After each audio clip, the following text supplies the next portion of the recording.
What's going on, guys? This is Mike, the Detroit Borg, with a look at the Logitech Cube, which is Logitech's new ultra portable mouse.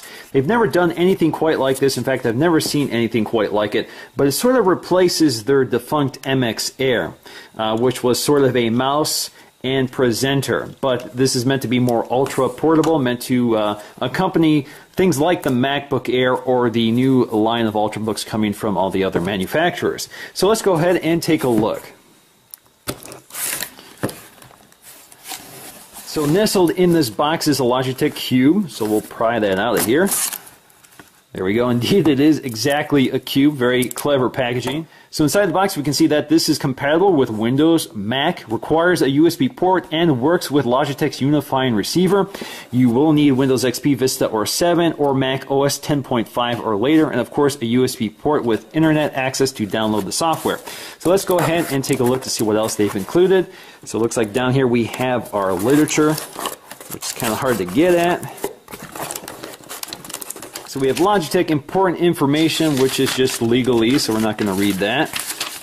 And it looks like that's all there is to it. So let's go ahead and get to the product. So let's take a look around the Logitech Cube packaging, which is a story in itself, certainly very interesting. Now this is available in two colors, black and white. And as you can see here, I have the white version. So if you get the black version, you have these black panels with looks like a silver trim. If you get the white version, you get the white panels with this black trim.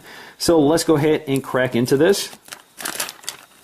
So we have this little slider box you kind of have to shake in order to get out.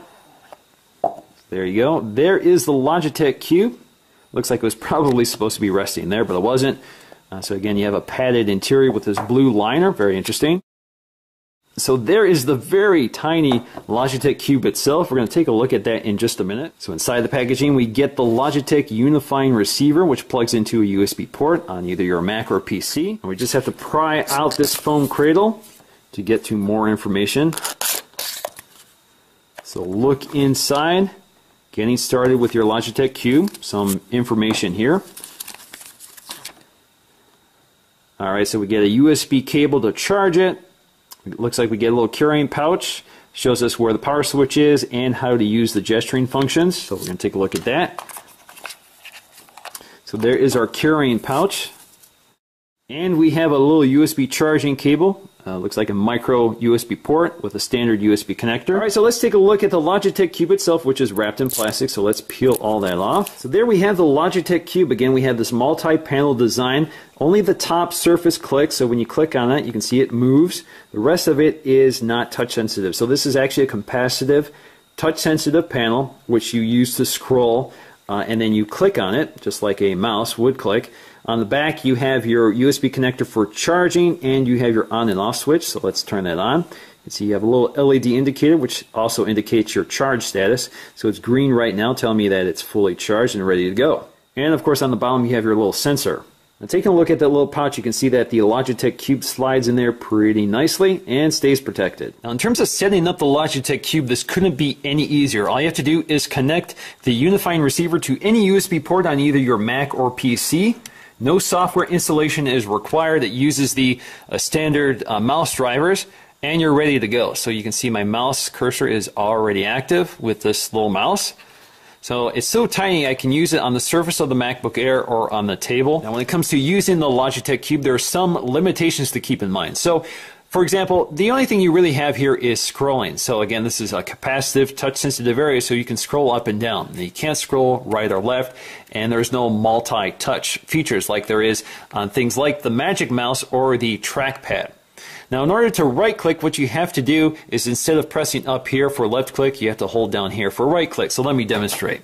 So we have Apple Store here. So if we select Mac, there you go. There's our Mac Store. Now, if I want to right-click, I have to move my finger down here toward the bottom and right-click.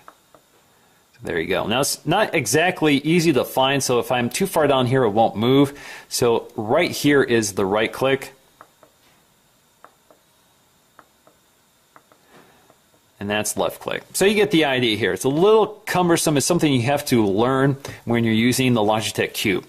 Now, in order to activate presentation mode, all you have to do is lift it off the table, and it goes into presentation mode, which now means that when you use the left click button or the main click, it will advance to the next slide. But in order to go back slide, what you have to do is rotate it on its back and press that same button while it's upside down.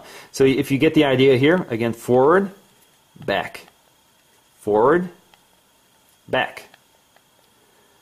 So it works pretty neat. Now if you click the right click button down here, it just takes you out of the app. Now, like I said, the Logitech Cube essentially replaces the MX Air, which is a similar combo device. It's both a tabletop mouse and a presenter.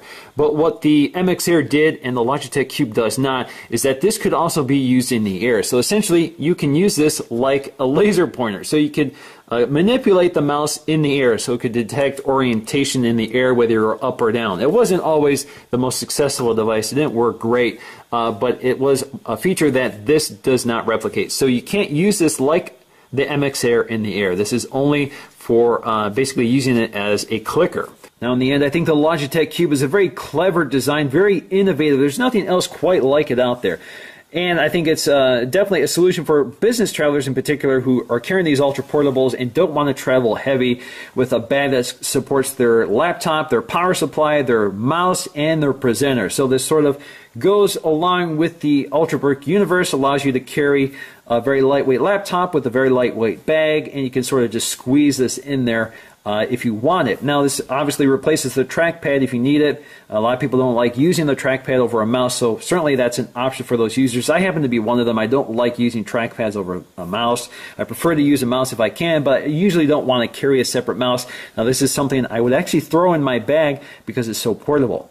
The only drawback to using something like this, however, is the fact that because the surface area is so small, it doesn't support multi-touch gesturing, which is a feature important to a lot of Mac users. Certainly I'm used to using multi-touch gesturing on my Magic Mouse and my trackpad, so it's kind of a problem to lose those features for the sake of having this tiny mouse. So I'm not sure if I would prefer to use this over the trackpad. I think it's something that will take time to sort out. So in the end, guys, I think this is definitely something to take a look at. So I hope you guys enjoyed this video, and I'll see you again in the next one.